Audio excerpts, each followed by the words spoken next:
Questions are the answer inside sales. No matter what you say, you should be tying it down. Does that make sense to everybody? Yes. It does, right? Now, more importantly than that, what else can you do with tie downs? Well, you have inverted, you have internal, tag on, and standard. How are you supposed to use them? Every single time we teach a sales technique to somebody, they come out of the meeting and go, oh my God, it worked. What works? You. If you use it, you work. If you don't use it, you're not working. Why do you need to know tie downs? It's an agreement frame. How do you get somebody to say yes unless you tie them down to say yes? How do you get someone to say yes unless you ask? There's the worst sales line that you ever can have in your life. What do you think? So, do you have any questions? What's the best sales pitch? Chris said driving them into a what? Quick.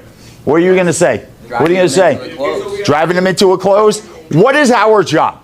Get them to say yes. Get them to say yes, right? Our job is to induce a thought pattern, right? To influence them in a certain way. How can you influence them if you're not dragging them along with the correction of, am I right? Does that make sense? Wouldn't you agree? Why wouldn't we do this? Am I right in saying that? Shouldn't we have done this? Couldn't you have done that? Why do we have to keep repeating things over and over and over again? To get something. To make it real? Great. So if you don't have the event of triggering a question, right, you're not going to get a response of a yes and you have zero outcome. Does that make sense? Fucking simplistic. Simplistic. But us as salespeople, we go into every conversation, and I understand Medicare is blah, blah, blah, blah, blah, blah. But if you're not adding in the what, the tie downs into the script, how do you know they're with you?